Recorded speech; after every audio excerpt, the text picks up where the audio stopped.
আসসালামু আলাইকুম।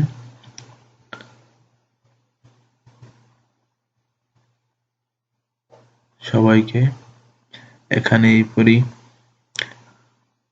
চ্যানেলে স্বাগতম। আজকে আমরা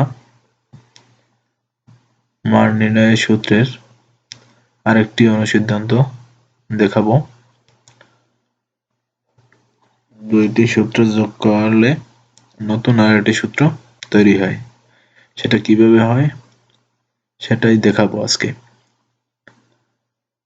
আমরা জানি a plus b whole square সমান সমান a square plus 2ab plus b square. আরেকটি সূত্র জানি a minus b whole square সমান সমান a square minus 2ab plus b square. এই দুইটি সূত্রকে যদি আমরা যোগ করি তাহলে আমরা নতুন আরেকটি সূত্র পাব। সেই সূত্রটি হলো a square plus b square সমান সমান a plus b whole square plus a minus b whole square ভাগ 2। এটা কিভাবে পাবো সেটি আজকে দেখব। আমরা জানি যোগের বেলায় সাইনের কোনো পরিবর্তন হবে না, তাই সাইনের কোনো পরিবর্তন হয়নি। এবং যদি যোগ করি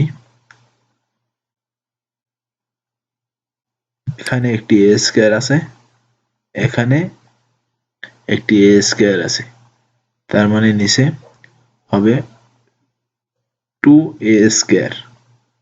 এবং পরে দেখি উপরে প্লাস 2ab আছে এবং নিচে মাইনাস 2ab আছে, তাই ইনটু ajb থেকে মাইনাস 2ajb বিয়োগ গেলে কিছুই থাকে না।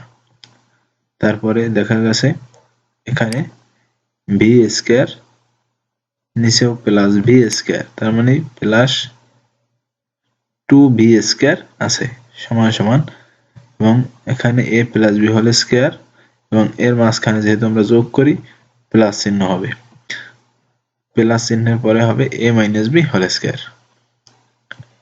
এরপরে পরের লাইনে আমরা দেখি এখান থেকে আমরা 2a square plus 2b square থেকে আমরা 2 কমন নেব, থাকে a square plus b square সমান সমান এখানে শেষে যেটা থাকে সেটাই ঠিক থাকবে, তার মানে a plus b whole square plus a minus b whole square. এখন a পাশের এই 2 কে আমরা বাম পক্ষে নিয়ে যাব, যেহেতু আছে গুণ আকারে সেহেতু সাইড পরিবর্তন হলে হবে ভাগ, তাই এখানে রয়েছে a square plus b square.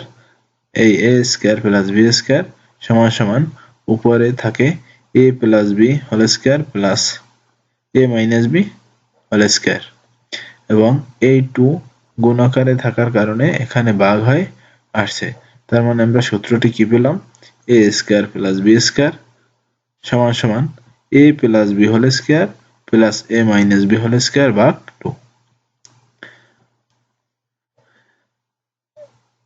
এখানে আমরা দুটি সূত্রকে যোগ করে একটি নতুন সূত্র পেলাম। এবার বিয়োগ করে এই দুটি সূত্রকে বিয়োগ করলে আবার আরো একটি সূত্র পাওয়া যায়। সেই সূত্রটি কি, ab এর সূত্র। তাহলে কিভাবে আসে আমরা দেখি। আমরা জানি বিয়োগ করলে সাইনের পরিবর্তন হবে, তো এখানে আছে প্লাস যার পরিবর্তে মাইনাস হবে, এখানে মাইনাস আছে এখানে প্লাস হবে, এখানে প্লাস আছে এখানে মাইনাস হবে, এখানে প্লাস আছে এখানে মাইনাস হবে। এরপরে আমরা যোগ করি, যেহেতু উপরেরটা প্লাস নিচেরটা মাইনাস, একই রাশি থাকার কারণে নিচের ফলাফলে কিছুই হবে না, তার মানে একটা থেকে আরেকটা বিয়োগ হয়েছে। এখানে উপরেরটাও প্লাস নিচেরটাও প্লাস, তার মানে দুইটা যোগ হয়ে নিচে নামবে।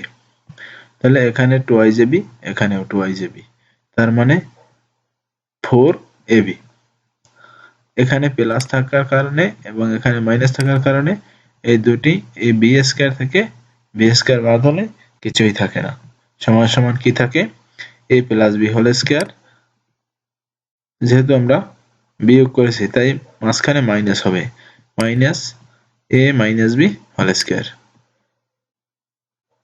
এরপরে পরবর্তী লাইন, এখানে আমরা এই 4টাকে শুধু সাইড পরিবর্তন করে নেব, তাহলে এ বি এর সাথে 4 আছে গুণ আকারে, তাহলে এই সাইডে নিলে আমাদের শুধু 4 যদি সাইড পরিবর্তন করি তাহলে থাকবে এবি, এবি সমান সমান a plus b whole square minus a minus b whole square ভাগ 4, 4 এই ডান পক্ষের 4টাকে আমরা বাম পক্ষে নিয়ে এসেছি, এখানে ছিল গুণ আকারে, এখানে হয়েছে ভাগ আকারে। এবং পরবর্তী লাইনটি খেয়াল করি, এ বি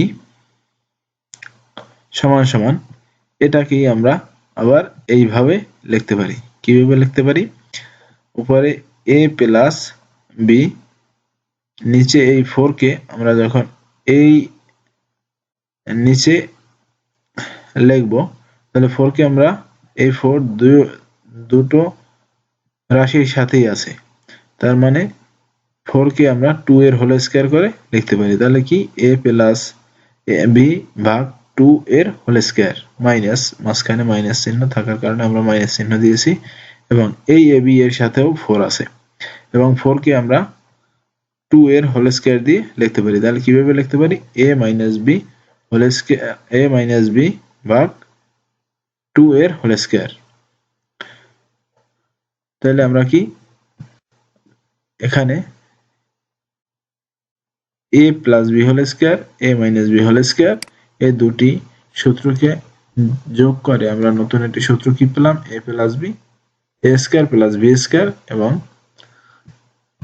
এখানে a plus b whole square এবং a minus b whole square এই দুটি সূত্রকে বিয়োগ করে নতুন একটি সূত্র পেলাম, ab সমান সমান a প্লাস বি ভাগ 2 এর whole square minus a minus b ভাগ 2 এর হোল স্কয়ার। আশা করি সকলেই বুঝতে পারবেন। আজকে এই পর্যন্তই, খোদা হাফেজ।